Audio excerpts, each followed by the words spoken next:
Hi friends, welcome to Siri Venkat Yohit four YouTube channel. ఈరోజు మన ఛానల్లో ఏం లేదు ఫ్రెండ్స్, ఎలా ఉన్నారు? అందరూ బాగున్నారా?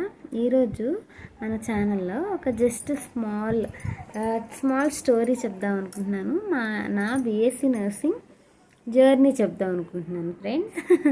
జర్నీ అంటే ఏం లేదు ఫ్రెండ్స్, నా జర్నీ, నా బీఎస్సీ నర్సింగ్ ఎలా కంప్లీట్ అయిందో చిన్న చిన్న థింగ్స్ మీతో షేర్ చేసుకోవాలని ఉంది. సో ప్లీజ్ నా నా జర్నీ మీరు వాచ్ చేయండి ఫ్రెండ్స్, ఓకేనా ఫ్రెండ్స్?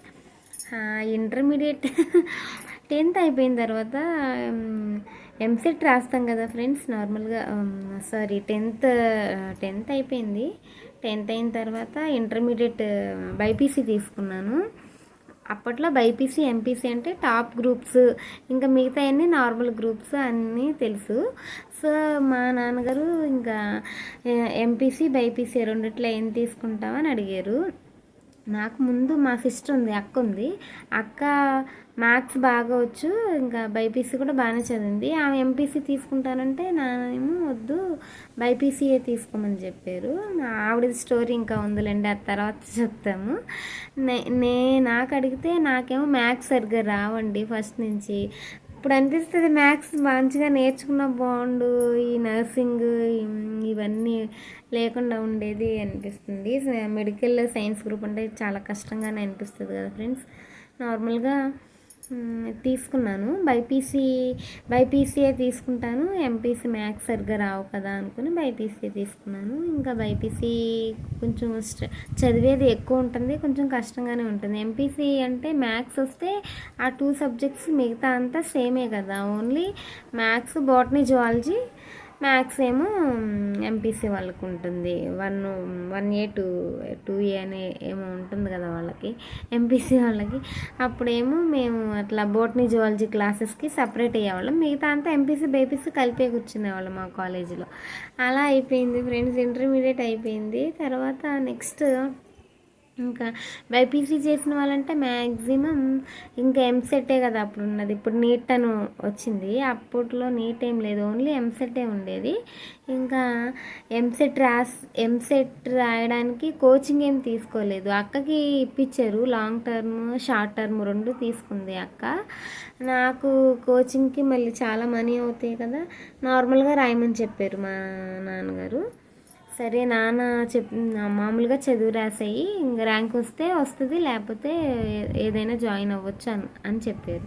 సర్లేని మామూలుగా రాశాను. ఇంకా కోచింగ్లు తీసుకుని చేసిన వాళ్ళకే ర్యాంక్స్ పెద్దగా ఏం రావు, నార్మల్గా ఇంట్లో కూర్చొని చదివి రాసేసాను. జస్ట్ ర్యాంక్ ఎక్కువగానే వచ్చింది. అయితే ఏమన్నా ట్రై చేసుకుంటే అప్పట్లో ఏదో ఒకటి వచ్చేదేమో అండి, మాకు తెలియదు. ఇంకా నాకైతే అసలు ఏం తెలీదు. బైపీసీ తర్వాత అయిపోయిన తర్వాత ఇంకా ఏం గ్రూప్స్ ఉంటాయి ఇప్పుడు తెలుస్తున్నాయి అన్నీ. చాలా ఉంటాయి. ఎంసెట్ రాస్తే ఇంకా అవి డెంటల్ అని, వెటర్నరీ అని, ఇంకా అవన్నీ చాలా చాలా గ్రూప్స్, అదే ఏమంటారు ల్యాబ్ టెక్నీషియన్. అప్పట్లో అసలు అవి ఏం తెలియదు. నార్మల్గా బైపీసీ అయిపోయిన తర్వాత ఇంకా నాకైతే డిగ్రీ చేస్తారు, ఇంటర్ అయిపోయినాక డిగ్రీ చేస్తారు, ఇంకా అంతే. వాటిలో వేరే కోర్సులు ఏవో ఉంటాయి, అలాగే తెలుసు. నాకు అసలు అప్పట్లో ఏం పెద్దగా తెలియదు. సారీ, మా నాన్నగారే ఇంకా బైపీసీ అయిపోయిన తర్వాత ఇంకా ఏం చేయాలి అని చెప్పి కనుక్కుంటే నెక్స్ట్ బీఎస్సీ నర్సింగ్ బాగుంది అని తెలిసిన వాళ్ళు ఉంటే కనుక్కున్నారు. బీఎస్సీ నర్సింగ్ బాగుంటుంది, ఇంకా మెడిసిన్కి ఎంబీబీఎస్ కంటే మనకు సీట్ రాదు కదా, లక్షల్లో ఉంటుంది. ఇంకా బైపీసీ అంటే డాక్టర్ లేదంటే నర్స్, ఆ 2 తెలుస్తుంది నాకు అప్పట్లో. ఆ నర్స్ అంటే కూడా అసలు ఏం తెలీదు, ఒక ఇంజెక్షన్ చేస్తారేమో అనుకునేదాన్ని. ఇప్పుడు దానిలోకి దిగి నర్సింగ్ చేస్తుంటే అమ్మ, నర్స్ అంటే ఎంత పెద్ద ఉంటుంది, వర్క్ ఉంటుంది అనిపించింది. తర్వాత బీఎస్సీ నర్సింగ్ మంచిదని చెప్పి మా నాన్నగారు జాయిన్ చేయించారు బీఎస్సీ నర్సింగ్. అది కూడా ఎక్కడ, హైదరాబాద్లో జాయిన్ చేయించారు. నేను అప్పటి వరకు హైదరాబాద్ అంటే తెలియదు, వెంటనే అదొక పెద్ద సిటీ అని. మాది మచిలీపట్నం అండి. మచిలీపట్నం దగ్గర రుద్రవరం అని మచిలీపట్నం దగ్గర ఉంటుంది ఒక ఊరు. అయితే మచిలీపట్నం నుంచి హైదరాబాద్ అంటే అమ్మో నాకు చాలా భయం అనుకున్నాను. ఇంకా అలా తెలిసిన వాళ్ళు అంటే ఇంటి దగ్గర వాళ్ళు కూడా ఉన్నారు, జిఎన్ఎం నర్సింగ్లో వాళ్ళు కూడా ఉన్నారు అని చెప్పి జాయిన్ చేయించారు. ఇంకా అంతేనండి. ఇంకా అక్కడ హైదరాబాద్ వెళ్ళిన తర్వాత నర్సింగ్ అవన్నీ చాలా కష్టంగా అనిపించేది. అది కాకుండా నేను ఇంటర్మీడియట్ వరకు తెలుగు మీడియము. ఇంకా నెక్స్ట్ ప్రొఫెషనల్ కోర్సెస్ ఇట్లాంటివి చేస్తే మొత్తం ఇప్పుడు నెక్స్ట్ బీటెక్ వాళ్ళకైనా ఎవరికైనా మొత్తం ఇంగ్లీషే ఉంటుంది కదండి. నార్మల్ డిగ్రీ వాళ్ళకంటే Telugu plus Telugu medium English medium రెండు ఉంటాయి. మనకు అట్లా ఉండదు కదా. ప్రొఫెషనల్ కోర్స్ చేసే వాళ్ళకి కంపల్సరీ ఇంగ్లీషే ఉంటుంది కదా. ఇంకా ఇంగ్లీష్ మీడియం ఇంకా అదేమో నర్సింగ్, బీఎస్సీ నర్సింగ్ అంటే చాలా టఫ్గా ఉండేదండి. నాకైతే అందరికి విషయం ఏం తెలియదు, నాకు చాలా టఫ్గా అనిపించింది. అదిగాక తెలుగు మీడియమే కదా చదివింది, ఇంగ్లీష్ మొత్తం ఇంగ్లీష్ 9 సబ్జెక్ట్స్ ఉన్నాయి. మాకు బీఎస్సీ నర్సింగ్ మెయిన్ చదివిన టైంలో ఈక్వల్ టు డాక్టర్ అనేవాళ్ళండి. ఎందుకంటే మా సిలబస్ ఎంబీబీఎస్ఎల్ సిలబస్ బుక్స్ సేమే అండి. ఇంకా మేము బ్రీఫ్గా మాకు చెప్పేసేవాళ్ళు. మా మేడమ్స్ ఎంఎస్సీ మేడమ్స్ వచ్చేవాళ్ళు, మాకు బ్రీఫ్గా చెప్పేసేవాళ్ళు, మీకు ఇంకా చాలు, ఇది ఇంకా ఎంబీబీఎస్ వాళ్ళకైతే ఇంకా ఫుల్గా అవసరం పడుద్ది, మీ బుక్స్ వాళ్ళ బుక్స్ సేమే అని చెప్పేవాళ్ళు. ఈక్వల్ టు డాక్టర్ అంటే డాక్టర్ బుక్సే కదా మేము కూడా చదివింది, బీఎస్సీ నర్సింగ్ మెయిన్లీ. అంటే ఇంకా నర్సింగ్లో 3 టైప్స్ ఉంటాయండి. అందరికీ తెలియదు ఈ విషయం. మేమేమో వేలకు వేలు పెట్టి కష్టపడి చదివొచ్చి జాబ్ చేసేటప్పుడు బయటకు వెళ్తుంటే తెలియని వాళ్ళు ఊర్లో ఉండేవాళ్ళు చాలామంది హాస్పిటల్లో ఉంటారు కదా. ఏం చదువుకున్నావు అని ఎవరైనా అడిగితే బీఎస్సీ నర్సింగ్ అంటే వాళ్ళకి తెలియదు నర్సింగ్లో ఇన్ని కేటగిరీస్ ఉంటాయని. చాలామందికి మనకే తెలియదు చదివే వరకు. ఏంటి నర్సా అనేవాళ్ళు. నర్సా అంటే చీప్గా అదేదో ఏదో నర్సా అంటే ఏదో తక్కువలాగా అనేవాళ్ళు. ఏంటి వీళ్ళు ఇట్లా అంటున్నారు, మనం ఇన్ని వేలు పెట్టి ఎంతో కష్టపడి రాత్రింబావుళ్ళు అసలు ఎగ్జామ్స్ అంటే నిద్రపోకుండా చదివేవాళ్ళం అండి. అంటే అందరూ అలా చదివేయలేదు, ఇంగ్లీష్ మీడియం వాళ్ళే కాబట్టి వాళ్ళకి త్వరగా అర్థమవుతుంది కాబట్టి వాళ్ళంతా స్ట్రెయిన్ అవ్వలేదు. నేనైతే చెప్తున్నాను కదండి, నా 4.5 years కోర్సు 4.5 అండి మాది కోర్స్ అయింది. 4 years కాకపోతే మా బ్యాచ్కి వచ్చేసరికి 4.5 years అయింది. ఎందుకంటే ఎగ్జామ్స్ ప్రొలాంగ్ చేశాడు. ఫస్ట్ ఇయర్ 1.5 years చదివాము. ఎన్టీఆర్ యూనివర్సిటీ వాళ్ళు చాలా లేట్గా పెట్టారు. అన్ని ఇయర్స్ కష్టపడి చదివి బయటకు వచ్చి నర్స్ అని చాలా తేలిగ్గా మాట్లాడుతుంది. ఏ నర్స్ అంటే అంత తేలిగ్గా నాకు ఇప్పటికీ అర్థం కాదండి. నర్స్ అంటే ఎందుకు అంత చీప్గా నర్స్ అన్నారు అనిపించింది. కష్టపడి చదవాలి, మళ్ళీ జాబ్లో పేషెంట్ సైడ్ మొత్తం ఎంత వర్క్ ఉంటుందోనండి. ఇంకా నేను చదివేటప్పుడైతే నాకు చాలా అమ్మో, ఇంకా ఫస్ట్లో అనుకున్న అమ్మో ఈ నర్సింగ్ ఏంటో చేయడానికి చాలా కష్టంగా ఉంది. బుక్స్ ఏమో ఎంబీబీఎస్ బుక్సే కదండి, మాకు కూడా ఇంత పెద్ద పెద్ద బుక్స్ ఉండేయండి. 9 సబ్జెక్ట్స్ అనుకుంటా ఫస్ట్ ఇయర్ ఉండింది. మొత్తం ఇంగ్లీషే.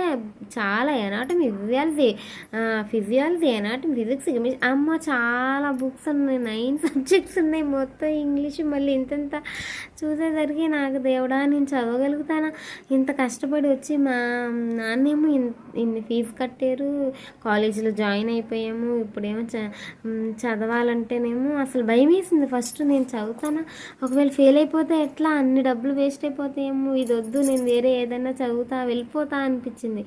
అక్కడికి వెళ్ళి హైదరాబాద్ జాయిన్ చేయించేశారు. నాకేమో అసలు ఇంట్లో నుంచి ఇంకా ఎక్కడికి వెళ్ళటం తెలియదండి. కాలేజ్ మచిలీపట్నంలో మా కాలేజ్ నుంచి ఇంటికి సైకిల్ వేసుకుని వెళ్ళేది. నా ఒక్క రూటే తెలుసు నాకు, ఇంకేది తెలియదు. ఒకసారి చూపించారు.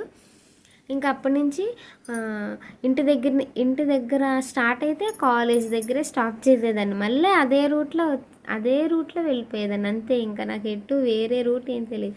అలాంటిది హైదరాబాద్ వెళ్ళామంటే అసలు ఏం తెలియదండి. అక్కడి నుంచి రావటం కూడా తెలియదు. నాన్న తీసుకెళ్ళి జాయిన్ చేయించారు. ఇంకా దూరం వెళ్ళాం కదా ఫ్రెండ్స్. అక్కడి నుంచి హాలిడేస్కి ఎప్పుడో దసరా హాలిడేస్, సంక్రాంతి హాలిడేస్కి నేను ఇంటికి వచ్చేదాన్ని. ఎందుకంటే అంత దూరం నుంచి నాకు జర్నీ తెలీదు. మళ్ళీ ఛార్జెస్ కూడా ఎక్కువ అవుతాయి కదా హైదరాబాద్ నుంచి రావాలంటే. మళ్ళీ ట్రైన్ తెలీదు. ట్రైన్ జర్నీ అంటే అసలు నాకు చాలా భయం. ఎవరైనా తోడు ఉంటే పక్కన ఎవరైనా హెల్ప్ ఉంటేనే కానీ, మామూలుగా సింగిల్ కంటే నాకు అసలు చాలా భయం. ఆ ప్లాట్ఫామ్ ఈ ప్లాట్ఫామ్ అంటే అక్కడ దిగి మళ్ళీ కన్ఫ్యూజ్ అయిపోతానని అసలు ట్రైన్ అనేది తెలీదు. ఇంకా బస్సు అయితే కరెక్ట్గా ఇంటి దగ్గర స్టాప్లో ఎక్కించేవాళ్ళు, బస్ స్టాప్లో. మళ్ళీ మా హాస్టల్ ముందు దింపేవాళ్ళు చక్కగా. హైదరాబాద్లో మళ్ళీ సిటీ అవుట్స్కట్స్ అండి మాది, పటాన్ చెరువు దగ్గరలో అశోక్ నగర్ అని లింగంపల్లి దగ్గరలో ఉండేది మా కాలేజ్. అప్పుడు శ్రీ సూర్య నర్సింగ్ కాలేజ్ అని అక్కడ ఉండేది. ఇంకా అప్పుడు అక్కడ జాయిన్ అయ్యామండి. జాయిన్ అయిన తర్వాత ఇంకా స్టార్ట్ అయినాయంటే కష్టాలు అనిపించింది, చాలా కష్టం. ఇంకా నేను ఎప్పుడు బుక్ తీసుకుని చదువుకుంటూనే ఉండేదాన్నండి.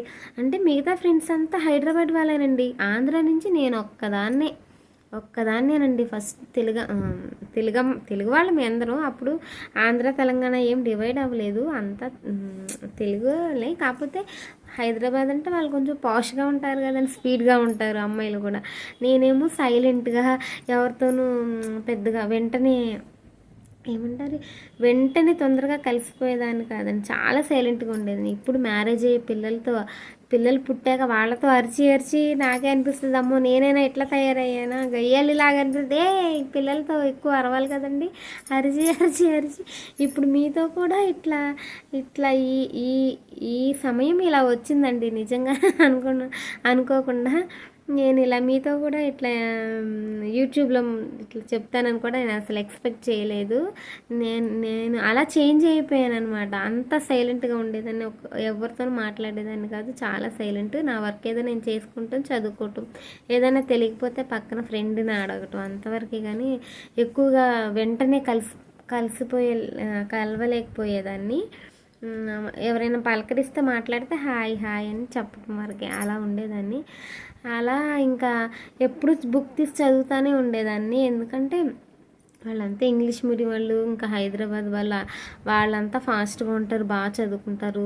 నేనంత చదవలేను, అమ్మో ఇన్ని సబ్జెక్ట్స్, ఎంబీబీఎస్ సిలబస్, ఇదంతా ఇంగ్లీష్ మొత్తం నేను క్యాచ్ చేయలేనని చెప్పి 24 గంటలు 24 అవర్స్ కొంచెం సేపు గ్యాప్ ఉంటుంది, కొంచెం సేపు లంచ్ బ్రేకు, టిఫిన్ బ్రేకు, అంతేనండి. నాకు భయం వేసేదండి, ఎందుకంటే అమ్మో ఇన్ని డబ్బులు కట్టారు కదా నాన్న, నేను ఫెయిల్ అయిపోతానేమో, అన్ని డబ్బులు వేస్ట్ అయిపోతాయేమో, లైఫ్ అంతా స్పాయిల్ అయిపోయిద్దేమో, నాకు అసలు చాలా భయం వేసేది. ఈ నర్సింగ్ చూస్తేనేమో కష్టంగా ఉంది, బయట చూస్తేనేమో చీప్గా నర్స్ అని తేలిగ్గా తీసి పడేస్తున్నారు అనిపించేదండి. ఫస్ట్లో అయితే ఇంకా ఏం తెలియదు. తర్వాత ప్రాక్టికల్స్ కానీ హాస్పిటల్స్కి తీసుకెళ్ళేవాళ్ళు ఫస్ట్ ఇయర్లోనే. అప్పుడైతే ఇంకా సీనియర్స్ అక్కడ స్టాఫ్ ఉండేవాళ్ళు కదా, వాళ్ళ వర్క్ కొంతమంది చెప్పేవాళ్ళు, కొంతమంది పొగరుగా ఉన్నవాళ్ళు వర్క్ ఏం నేర్పించేవాళ్ళు కాదు. కానీ అది చేయదు ప్రాక్టికల్స్లో అన్నీ ఇబ్బందులుగానే ఉండేయండి. నర్సింగ్ అంటేనే అమ్మా అనిపించింది. ఇంకా జలుబు చేసిందండి, వాయిస్ ఎలా వస్తుందో వీడియో తీసుకోవాలనిపించి తీస్తున్నాను. ఇంకా అప్పుడు ఇంకా వెళ్ళిన తర్వాత సారీ, మా ఫ్రెండ్స్ అప్పుడు అమ్మ ఎప్పుడు బుక్ తీసుకుని చదువుతానే ఉంటుంది, శిరీష అట్లా అనేవాళ్ళు. నేను చెప్తానే ఉండేదాన్ని, మీరంటే ఇంగ్లీష్ మీడియం మీకు త్వరగా అర్థమైపోతుంది, మీరు చదువుతారు. నాకు తెలుగు మీడియం నుంచి వచ్చాను, నాకు అది కూడా సబ్జెక్ట్స్ ఎక్కువ ఉన్నాయి, కష్టంగా ఉంటుంది. అందుకని కొంతమందికి ఏంటంటే ఇట్లా వన్ టైం చూడగానే వాళ్ళు గ్రాస్పింగ్ పవర్ ఎక్కువ, వెంటనే పట్టేస్తారండి, వెంటనే గుర్తుపెట్టేస్తారు. అంత తెలివి ఉంటుంది కొంతమందికి. ఒక్కొక్కరు ఒక్కొక్క టైప్లో ఉంటారు కదండి, మనుషులందరూ ఒక రకంగా ఎలా ఉంటారు. కొంతమంది కొంచెం ఎక్కువసేపు చదవాలి, ఎక్కువసేపు చదివితే కానీ వాళ్ళ మైండ్లో ఎక్కదు. అలా సెకండ్ టైప్ అండి నేను. ఎక్కువసేపు చదువుతాను, అది కాక ఇంగ్లీష్ మీడియం కదా, ఇంకా చదువుతానే ఉండేసరికి ఫ్రెండ్స్ అందరికీ, చూసిన వాళ్ళకి ఎప్పుడు చదువుతానే బుక్ తీస్తూనే ఉంటా, కాసేపు ఎంజాయ్ చేయొచ్చు కదా, ఫ్రెండ్స్తో స్పెండ్ చేయొచ్చు కదా అంటూ ఉండేవాళ్ళు. నేను చెప్తూనే ఉండేదాన్ని. అయినా ఇంకా వాళ్ళు ఎందుకు ఎప్పుడు అమ్మో చదువుతూనే ఉంటుంది, మనం చదవట్లేదు అన్న ఫీలింగ్ వాళ్ళకు ఉంటుంది కదండి, నేను చెప్పినా కానీ. అలా చెప్తూ ఉండేదాన్ని. నాకు ఇంగ్లీష్ మీడియం కష్టం కదా, అందుకోసమని. అయినా నేను నార్మల్గా మరి యావరేజ్ స్టూడెంట్ అండి, మరి ఎక్కువ హై మార్క్స్ ఏం కాదు, ఫస్ట్ క్లాస్ అనిపించుకునేది. బోర్డర్గా ఫస్ట్ క్లాస్ 600 అనుకోండి, నా ఇంటర్మీడియట్ స్కోర్ ఏమో 622, అట్లా 630, 640 అట్లా కరెక్ట్గా ఫస్ట్ క్లాస్ అనిపించుకునేదాన్ని అనమాట. అలా కష్టపడి చదివేదాన్ని. అది కూడా సింగిల్ టైంలో చూసి వచ్చే అంత తెలివి లేదండి, మామూలుగా ఎక్కువసేపు చదివేదాన్ని. అప్పుడు కానీ నా మైండ్లోకి ఎక్కేది. అలా ఎక్కువసేపు ఇంకా అది కాకుండా ఇంగ్లీష్ మీడియం ఏమో బీఎస్సీ నర్సింగ్ ఎప్పుడు చూడ బుక్లోనే ఉండేదాన్ని. ఫ్రెండ్స్ అంతా అట్లా అనేవాళ్ళు. ఇంకా తర్వాత అలాగే బీఎస్సీ నర్సింగ్ దేవుడి దేవల్ల కంప్లీట్ చేశానండి. కానీ చాలా కష్టపడి కంప్లీట్ అయింది బీఎస్సీ నర్సింగ్. కానీ ఫ్రెండ్స్లోనే పాపం చాలామందికి బ్యాక్లాగ్స్ కూడా ఉన్నాయండి. అవి క్లియర్ చేయాలంటే అవి కూడా చాలా కష్టమేనండి. అసలు మాది బీఎస్సీ నర్సింగ్ చాలా కష్టం అనిపించింది. ప్రాక్టికల్స్ అని హాస్పిటల్స్కి తీసుకెళ్ళి మళ్ళీ అక్కడ వర్క్ చేసి మళ్ళీ అక్కడ ట్యూటర్స్ వాళ్ళంతా వచ్చి అక్కడ చెక్ చేయటం, హాస్పిటల్లో పేషెంట్ సైడ్ వర్క్ చేయటం అవన్నీ ఉన్నాయండి. నిజంగా చాలా డిఫికల్టీ అనిపించింది. నిజంగా ఎంబీబీఎస్ చేసిన వాళ్ళకు కూడా ఇంత ప్రాక్టీస్ ఉండదు. నర్సింగ్ వాళ్ళకి మాత్రం చాలా బెడ్ సైడ్ వర్క్ ఉంటుందండి. ఇంకా కష్టపడి బీఎస్సీ నర్సింగ్ అయితే కంప్లీట్ చేశాను. కానీ ఆ నర్సింగ్ చదివేటప్పుడే చాలాసార్లు అనిపించేదండి, నాకు ఈ కోర్స్ వద్దు, నేను చేయడం నాకు ఇష్టం లేదు, నర్స్ అంటేనే తెలియదు, అసలు ఏం తెలియదు. అలాంటిది అంత కష్టపడి చేసామండి. ఇంటికి వెళ్ళాక కూడా చాలాసార్లు అనేదాన్ని, నాకు ఎందుకు నా నర్సింగ్లో జాయిన్ చేయించావు, కష్టంగా ఉంది అది ఇది అనేదాన్ని. కానీ మళ్ళీ అలాగే ఇంకా మొండికేయకుండా నేను వెళ్ళను అట్లేం చెప్పేదాన్ని కాదు. ఇంకా తప్పదు కదా, మనీ కట్టేశారు కదా, వేస్ట్ అయిపోతాయని చదవాలి అని చెప్పి మళ్ళీ వెళ్ళి చదివి అలా కంప్లీట్ చేశానండి. కంప్లీట్ అయినాక మళ్ళీ నెక్స్ట్ జాబ్లో జాయిన్ వెంటనే జాబ్ అండి. 2009లో కంప్లీట్ అయిపోయింది, నవంబర్లో లాస్ట్లో. డిసెంబర్ 1 మంత్ ఇంట్లో ఉన్నాము. జనవరి నుంచి 2010 నుంచి జాబ్లో జాయిన్ అయిపోయామండి హైదరాబాద్లోనే. మళ్ళీ ఫ్రెండ్స్తో ఒక్కదాన్ని ఎక్కడికి వెళ్ళలేదు కదండి అక్కడ. ఆ తర్వాత మర్చిపోయాను, ఫస్ట్లో ఒక్కదాన్నే వచ్చాను. కొన్ని డేస్ తర్వాత జగ్గైపేట నుంచి సరళ అని మా ఫ్రెండ్ ఇంకొక ఆవిడ వచ్చిందండి, ఆంధ్రాని. ఇద్దరం అండి మేము ఆంధ్రాలో. మధ్యలో సూర్యాపేటలో కలిసి వెళ్ళేటప్పుడు సూర్యాపేట కూడా అక్కడ దగ్గరలోనే కదా, అక్కడ రాధా అని ఆవిడే తెలంగాణని. అయితే అక్కడ వరకు జర్నీ మేము ముగ్గురం కలిసి చేసేవాళ్ళం అండి, నేను, సరళ అండ్ రాధా. తర్వాత వాళ్ళు పరిచయం అయ్యారండి. నేను ఫస్ట్ వెళ్ళాను. మా బ్యాచ్లో మా తెలంగాణ వాళ్ళే మా ఫ్రెండ్స్ ఆయిషా, అరుంధతి, శిరీష, నేను, నళిని, మేము 4 మెంబర్స్ ఫస్ట్ ఒక కాట్లో ఉండేవాళ్ళం అండి. పైన ఒకటి కింద ఒకటి ఉంటుంది కదండి కాట్స్ హాస్టల్లో, అలా ఉండేది. మేము 4 మెంబర్స్ ఉండేవాళ్ళం కాట్లో. తర్వాత కిందకి వచ్చిన తర్వాత ఇంకా కొన్ని రోజుల తర్వాత సరళ వచ్చిన తర్వాత తను పరిచయం అయింది. అలా హాలిడేస్కి ఇంటికి వెళ్ళేటప్పుడు ఇంకా సరళనే తీసుకెళ్ళేదండి. మేమందరం కలిసి డే టైంలో అక్కడి నుంచి నాన్న నైట్ ఎక్కించేవాళ్ళు బస్సు. డైరెక్ట్ హాస్టల్లో మార్నింగ్కి దిగేసేదాన్ని హాస్టల్ ముందే. ఇక్కడి నుంచేమో హాస్టల్లో నైట్ పంపించరు కదండి, డే టైంలోనే హాలిడేస్ అంటే పంపించేవాళ్ళు. అది కూడా మేము సంక్రాంతికి పెద్ద ఫెస్టివల్కి ఇంటికి వెళ్ళేదాన్ని. అప్పుడు సరళ, నేను, రాధా కలిసి అది సిబిఎస్ బస్ స్టాప్ ఉంది కదా, అక్కడ బస్ ఎక్కేవాళ్ళం. రాధా సూర్యాపేటలో దిగేసేది, జగ్గైపేటలోనేమో తను దిగాలి సరళ. కానీ నా కోసం విజయవాడ వరకు వచ్చి విజయవాడలో దిగి నన్ను విజయవాడ బస్ ఎక్కించేదండి. నా కోసం వచ్చేది తను. నిజంగా మళ్ళీ తను జగ్గైపేట వెళ్ళేది. అలా నా కోసం పాపం తను బాగా హెల్ప్ చేసిందండి. నాకు ఇంకా జర్నీస్ పడేవి కాదండి, లాంగ్ జర్నీస్. బస్ జర్నీ నాకు నైట్ అంటే ఎక్కి నిద్రపోయేదాన్ని, పడుకునేదాన్ని. వామిటింగ్స్ అయితే స్మెల్స్ అని చెప్పి నైట్ పెద్దగా ప్రాబ్లం ఉండేది కాదు. కానీ డే టైంలో బాగా ప్రాబ్లం ఉండేదండి. ఎండ, డస్ట్, దుమ్ము అవన్నీ పడి ఆ స్మెల్లు నాకు వామిటింగ్స్ అయిపోయాయి. సరళకి తెలుసండి వామిటింగ్స్ అవుతాయి అని చెప్పి పాపం నా కోసం తను కవర్స్ పెట్టుకునేది ముందే. వామిటింగ్ సెన్సేషన్ వచ్చినప్పుడు పాపం తనే నాకు పెట్టి కవరు మొత్తం పడేసేదండి బస్సులో నుంచి బయటికి. నిజంగా సరళ నాకు దేవుడిచ్చిన ఫ్రెండ్ అండి. ఇప్పుడంటే బిజీ అయిపోయారు, వాళ్ళ లైఫ్ వాళ్ళ జాబ్స్ అండి. ఫ్రెండ్స్ అందరూ జాబ్ చేస్తున్నారు హైదరాబాద్లో. నా ఫ్రెండ్స్ మేము ఎగ్జామ్స్ అప్పుడు రాసినప్పుడు వాళ్ళంతా గవర్నమెంట్ జాబ్స్ వచ్చాయి ఫ్రెండ్స్ అందరికీ. మన ఆంధ్ర నుంచి మేమిద్దరమే కాబట్టి. ఇప్పుడు సరళ కూడా తెలంగాణలో మ్యారేజ్ హైదరాబాద్ అతనేనండి, అక్కడే ఉంది. సో ఇంకా అలా అయిందండి నా జర్నీకి. చెప్తే చాలా ఉంది. ఇదేమో స్టెథోస్కోప్ అండి, ఇంకా యాప్రన్ కూడా ఉంది. యాప్రన్ పైన ఎక్కడో ఉంది, తీద్దామని ట్రై చేశాను కానీ అందలేదండి, డస్ట్గా ఉంది. ఇది ఓన్లీ శిరీష అని చెప్పి నా నేమ్ రాసుకున్నాము. అప్పుడు ఇది మా స్టెత్ అండి, ఇది బీఎస్సీ నర్సింగ్లో. అయితే ఇలా వేసుకునే వాళ్ళం కాదు, ఇలా ఓన్లీ డాక్టర్స్ మాత్రమే, ఎంబీబీఎస్ చేసిన వాళ్ళ స్టూడెంట్స్ ఇలా వేసుకునేవాళ్ళు. మేము ఇలా వేసుకునే వాళ్ళం కాదు. యాప్రన్ వేసుకుని ఇది ఇలా ఫోల్డ్ చేసి యాప్రన్కి పాకెట్ ఉంటుందండి, పాకెట్లో పెట్టుకోవాలి. మాకు కూడా స్ట్రెంత్ ఉంటుంది, కాకపోతే ఇంకా పేషెంట్ సైడ్ వెళ్ళినప్పుడు మాత్రం ఇలా వేసేసుకునే వాళ్ళము. ఎందుకంటే ప్రతి ఒక్క పేషెంట్కి బీపీలు హార్ట్ రేట్లు చెక్ చేసుకుంటూ వెళ్ళాలి.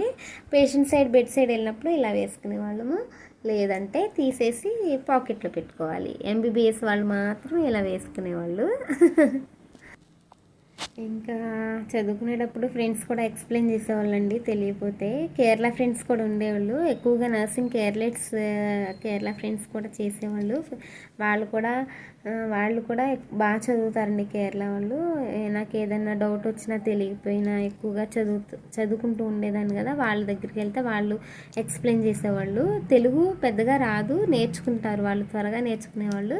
వచ్చిన తెలుగులోనే నాకు చెప్తూ ఉండేవాళ్ళు. ఇంకా నా కాట్మేట్స్ కూడా ఆయిషా, అరుంధతి, నళిని వీళ్ళందరూ కూడా ఎక్స్ప్లెయిన్ చేసేవాళ్ళండి నాకేం తెలియకపోయినా. కింద కాట్లో భవానీ అని ఉండేది, భవానీ కూడా చెప్తూ ఉండేదండి. ఇంకా భవానీ, సరళ, రాధా మేమంతా ఇంకా కలిసే ఉండేవాళ్ళమండి. ఇంకా అదేనండి నా స్టోరీ. అది అయిపోయిన తర్వాత జాబ్లో జాయిన్ అయ్యాము. జాయిన్ అయిన తర్వాత కూడా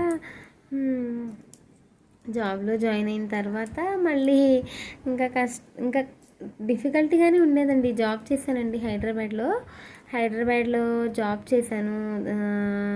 ఫ్రెండ్స్తో పాటే కలిపి వెంటనే అదే కదండి 2010లో జాబ్లో జాయిన్ అయిపోయాము. ఇంకా సిటీ ఐసీయూ ఉండి నాది, కార్డియాక్ ఐసీయూలో జాయిన్ అయ్యాను. హార్ట్కి సంబంధించిన హార్ట్ సర్జరీ అయిన వాళ్ళు, బైపాస్ సర్జరీ అయిన వాళ్ళు ఉంటారు కదండి, దానిలో అక్కడ కూడా చాలా కష్టమైందండి. ఫస్ట్లో కదా ఏం తెలీదు, జాబు అమ్మో ఐసీయూ అంటే అసలు ఐసీయూలోకి అడుగు పెట్టాలంటే, అది కూడా కార్డియాక్ ఐసీయూ అంటే ఇంకా చాలా ఇదిగా ఉండేదండి. అడుగు ఇలా పెట్టేనే ఇట్లా షివర్ అయిపోయేది. Monitor sounds tick tick ventilator monitor సౌండ్స్కి అంతలా భయంగా అనిపించేది. తర్వాత వద్దు జనరల్ వార్డులో చేస్తానంటే, ఆల్రెడీ అక్కడ మేడం సూపర్వైజర్స్ వీళ్ళిద్దరూ ఈ వర్డ్స్ ఎక్స్పీరియన్స్ ఏం లేదు, ఫ్రెషర్స్ అయినా వేసేసారు. అయితే నేను, ఆయిషా, సుజన అని మేము ముగ్గురు ఐసీయూ అండి, సిటీ ఐసీయూ. ఏం చెప్పాను, అమ్మో ఐసీయూ అంత కష్టంగా ఉండేమో, ఐసీయూ అంటే పేషెంట్స్ని బాగా చూసుకోవాలి, మళ్ళీ అంత మానిటర్ సౌండ్స్ ఇవన్నీ భయంగా ఉంది, వద్దు ఆయిషా చేయలేను నేను వెళ్ళిపోతా అంటే, ఆయిషా నాకు బూస్టింగ్ ఇచ్చిందండి. వద్దు శిరీష, మన ఐసీయూలో అంటే ఇక్కడ అందరూ ఇన్ఛార్జెస్ అందరూ ఇక్కడే ఉంటారు, వార్డ్స్లో అంటే ఇంకా ఫ్రెండ్స్ కూడా చేస్తున్నారు చూస్తున్నావు కదా, వార్డ్స్లో చాలామంది పేషెంట్స్ని హ్యాండ్ ఓవర్ ఇచ్చేస్తారు, ఎవరి పేషెంట్స్ వాళ్ళు చూడాలి. ఇక్కడంటే కొంచెం మనకు తెలియపోయినా ఇన్ఛార్జెస్ ఓవరాల్గా షిఫ్ట్ సీనియర్ మొత్తం చూస్తారండి ఐసీయూలో. ఏం కాదు, వర్క్ నేర్చుకుంటే ఇదే ఈజీగానే ఉంటుంది అని చెప్పి తను బూస్టింగ్ ఇచ్చింది. తన ఇన్స్పిరేషన్తోనే నేను ఇంకా అక్కడ ఐసీయూలోనే చేశానండి. ఒక 3-4 ఇయర్స్ అట్లనే ఐసీయూ ఎక్స్పీరియన్స్ ఉంటుంది. 5 ఇయర్స్ వరకు అయిందనుకోండి, కాకపోతే ఒకే హాస్పిటల్ కాదు, చేంజ్ చేశానండి హాస్పిటల్స్. ఇంకా అలా చేసామండి. ప్రస్తుతానికైతే అప్పుడు ఆ రోజు అంటే ఓన్లీ హాస్టల్లో ఉండటం, మళ్ళీ ఫుడ్ తినేసి ఇంటికి వెళ్ళిపోవటం, మళ్ళీ మంచిగా జాబ్కి వెళ్ళటం, అలాగానండి. ఇప్పుడు ఏమో జాబ్ చేయాలంటే చాలా గ్యాప్ వచ్చింది, మ్యారేజ్ అయిపోయింది, పిల్లలు పుట్టారు. అప్పటి నుంచి ఇంకా హైదరాబాద్లో లేము కదండి, మ్యారేజ్ అయింది, ఆంధ్ర సైడ్ వచ్చేసాము. పెళ్ళైన స్టార్టింగ్లో మా హస్బెండ్ని అడిగానండి, నేను అక్కడ జాబ్ చేశాను కదా, ఇంకా ఇక్కడ ఊర్లో అంటే చిన్న వాటిలో ఇంకా ఏం చేయడానికి అంత ఏముండదు, అక్కడ చేశాను కదా, అక్కడ ఫ్రెండ్స్ కూడా ఉన్నారు, హైదరాబాద్ వెళ్దామా, అక్కడ జాబ్ చేస్తాను అని చెప్పానండి పెళ్ళైన స్టార్టింగ్లో. ఆయనేమో ఇంకా కదలలేదు. ఇంకా నెక్స్ట్ ప్రెగ్నెన్సీతో వెంటనే వచ్చేసిందండి, ఇంకా బాబు పుట్టాడు. బాబు పుట్టిందే ఇంకా గ్యాప్ వచ్చేసింది, ఇంకా జాబ్ ఏం చేయలేదు. ఇప్పుడు ఇన్ని ఇయర్స్ గ్యాప్ వచ్చిన తర్వాత మళ్ళీ నర్సింగ్ చేయాలంటే కష్టం అండి. అంటే అంతా వర్క్ అంతా పేషెంట్ సైడ్ ఉంటుంది కదండి, మొత్తం పేషెంట్ని. ఇప్పుడు అదే వేరే జాబ్ అనుకో, సిస్టమ్ మీద అంటే మనం తెలియపోయినా ఒక 10 సార్లు 10 సార్లు అట్లా చేస్తాము. అదే ఇది అనుకోండి, ఇది మనుషుల్ని మళ్ళీ మనం గుర్చటం అవన్నీ ఉంటాయి కదండి. అందుకోసమే నేను ఇంకా ప్రస్తుతానికి ఎక్కడ జాయిన్ అవ్వలేదండి. ఇంకా పిల్లలు స్కూల్కి వెళ్తున్నారు కదా, ఏదన్నా చేయాలని చెప్పి ఇంకా యూట్యూబ్ అని ఇప్పుడే స్టార్ట్ చేసుకున్నాను. జస్ట్ అది ఖాళీగా ఉన్నాను ప్రస్తుతానికి, ఏదో ఒకటి చేద్దాము అని చెప్పి యూట్యూబ్ అలా స్టార్ట్ చేశాను. ఏదైనా గవర్నమెంట్ జాబ్స్ కూడా అప్లై చేసుకుంటున్నానండి. ఒకవేళ లక్కీగా ఏదైనా వస్తే గవర్నమెంట్ కాబట్టి కష్టపడి చేద్దాం అనుకుంటున్నాను. ఇంకా ప్రైవేట్లో అంటే ఇంకా ఇంట్రెస్ట్ లేదండి. అసలు నాకు నర్సింగ్ అంటేనే మామూలుగా ఫస్ట్ నుంచి ఇంట్రెస్ట్ లేదు, అసలు తెలీదు. తెలిసిన తర్వాత కూడా ఇంకా భయంగా అనిపించేది. అలాగే కోర్స్ కంప్లీట్ చేశాను, అలాగే ఐసీయూలో చేశాను. వర్క్ బాగా నేర్చుకున్నానండి, బాగానే చేస్తాను. షిఫ్ట్ సీనియర్ డ్యూటీస్ కూడా వేసేవాళ్ళు, షిఫ్ట్ సీనియర్గా కూడా చేశాను ఐసీయూలో. ఇంకా కానీ ఇప్పుడు గ్యాప్ వచ్చేసరికి మళ్ళీ ఇంకా ఇంకా అంటే పేషెంట్ని మనకు చేస్తూ ఉంటే మనం ఇంజెక్షన్ ఇచ్చేది కూడా స్మూత్గా వెళ్ళిపోతుంది, నీట్గా ఉంటుందండి. అది ఏ సిస్టమ్ మీద వర్క్ స్టూడెంట్స్కి ఎక్స్ప్లెయిన్ చేయటమో కాదు కదండి, నేర్చుకుని ఇది నేర్చుకోవాలంటే మళ్ళీ పేషెంట్ గుచ్చటం, హార్డ్గా గుచ్చటం అవన్నీ నాకు ఇష్టం అనిపించదండి. అంటే పాపం నొప్పి అనిపిస్తుంది కదా వాళ్ళకి. నాకు అసలు నర్సింగ్ చేసినప్పుడు కూడా ప్రాక్టికల్స్ వెళ్ళినప్పుడు ఇంజెక్షన్ చేయటం అవన్నీ చూసామ్మా, ఇట్లా గుచ్చాలా దేవుడా అట్లా అనిపించేదండి. ఎందుకు ఇలా నర్సింగ్ జాయిన్ అయ్యానా అనిపించేది. చాలా బాధగా అనిపించేది వాళ్ళకి గుచ్చాలంటే, తీయాలంటే. కానీ అలా నర్సింగ్ జర్నీ అయితే అలా సాగిపోయిందండి నాది. ఇంకా యాప్రన్ కూడా ఉంది, వేసుకుని చూపిద్దాం అనుకున్నాను. అది ఎక్కడో పైన ఉంది, తీయడం కుదరలేదండి. అలా నిజంగా చాలా కష్టం అనిపించేది. ఇష్టంగా చేసి ధైర్యంగా ఇట్లా రఫ్ అండ్ టఫ్గా ఉన్న వాళ్ళకి ఏమనిపించదు, కానీ కొంచెం స్మూత్గా సున్నితంగా అమ్మ వాళ్ళకి ఏమన్నా అవుతుందేమో గుచ్చితే అని కొంచెం భయపడి బాధగా అనిపిస్తే అది కొంచెం చేయలేమండి. అయినా కానీ అలాగే చేశాను. ఎందుకంటే మా నాన్నగారు కష్టపడి చదివించారు కదా, ఎందుకు ఆ డబ్బులు వేస్ట్ అయితేనే. ఆ డబ్బులు కూడా నేను ఎప్పుడు అసలు ఒక్క రూపాయి కూడా నేను వేస్ట్గా అసలు ఏది వాడుకునేదాన్ని కాదండి. ఇంటి నుంచి వస్తే మాది కిరాణా షాప్ అండి. ఇంట్లో సోప్స్ అని అవన్నీ ఇవన్నీ కావాల్సినవన్నీ ఇంటి నుంచి తెచ్చేసుకునేదాన్ని. మళ్ళీ హాస్టల్ నుంచి ఇంటికి వెళ్ళే వరకు అయ్యే నాకు సరిపోయాయి. జాబ్ చేసేటప్పుడు కూడా, చదువుకునేటప్పుడు అంతే, జాబ్ చేసేటప్పుడు కూడా అంతే. ఒక్క రూపాయి కూడా నేను బయట ఏమి బయటికి వెళ్ళి కొనుక్కొని తినటం కానీ అలా ఏం తెలియదండి. ఏం తెలీదు, భయం వేసేదమ్మో అక్కడ రోడ్డు మీద కొనుక్కొని తినాలన్నా. చాలా తక్కువ. రీఛార్జ్ కూడా అయిపోయింది నాన్న అంటే నానే బ్యాలెన్స్ వేయించేవాళ్ళు. ఎప్పుడన్నా ఇంకా జాబ్ చేసేటప్పుడు బయటికి వెళ్తున్నాం కాబట్టి ఎప్పుడన్నా రీఛార్జ్ షాప్ ఉంటే అప్పుడు చేయించుకునేదాన్ని, కానీ ఇంక ఏది కొనుక్కునేదాన్ని కాదు. మనీ కూడా ఉంచుకో అని చెప్పేవాళ్ళు మా నాన్నగారు. కానీ ఫస్ట్ తారీఖు కల్లా మాకు శాలరీస్ పడిపోయాయి. ప్రైవేట్ హాస్పిటల్ కామినీలో చేశానండి, హైదరాబాద్లో. తర్వాత చెప్పాను కదా ఫ్రెండ్స్, 3 హాస్పిటల్ చేంజ్ చేశానని. తర్వాత నిమ్స్లో, అది గవర్నమెంట్, సెంట్రల్ గవర్నమెంట్ అని చెప్పి నిమ్స్లో ఎగ్జామ్ రాస్తే వచ్చిందని చెప్పి జాయిన్ అయ్యాను. నిమ్స్ చేశాను. నిమ్స్ కష్టాలు చాలా ఉన్నాయండి, తర్వాత చిన్న వీడియోలో చెప్తాను. నిమ్స్ అయిపోయిన తర్వాత లాస్ట్లో అపోలోలో జాయిన్ అయ్యానండి, హైదరాబాద్లోనే. అప్పుడు మ్యారేజెస్ చేద్దామని చెప్పి ఇంకా పిలిపించారు. అంతేనండి, అపోలోలో చేస్తూ వచ్చేసాను హైదరాబాద్లోనే. ఇంకా అదేనండి నా జర్నీ. ఇంకా అంతేనండి. మ్యారేజ్ అయిన తర్వాత నేను ఇంకా ఏం జాబ్ చేయలేదు. ఇంకా గవర్నమెంట్స్ ఏమన్నా జాబ్ వస్తే అప్లై చేసాము, వస్తే చేద్దాంలే అనుకుంటున్నానండి. ఇంకా అలా ఉందండి. ఇంకా అంతేనండి నా జర్నీ. ఇంకా చాలా ఉందండి చెప్పాలంటే. ఇంకా నాకు టైం ఎక్కువైపోతుంది, వీడియో టైము. అందుకోసం ఇంకా ఇంకా చిన్న వీడియో తర్వాత తీసి చెప్తానండి. మా నాన్నగారు అయితే ఇంకా ఆ మనీ అంతా ఇచ్చేసేదానండి. వచ్చిన శాలరీ అంతా ఫస్ట్ తారీఖు పడితే మొత్తం ఇచ్చేసేదాన్ని. ఒక 500 నోట్ ఒక్కటే ఉంచుకునేదాన్ని. ఫస్ట్ 7,000 6,000 అలా స్టార్ట్ అయ్యి లాస్ట్కి 20,000 వరకు వెళ్ళిందండి నా శాలరీ. ఇక 20,000లో నేను మ్యారేజ్ కోసమని వచ్చేసాను.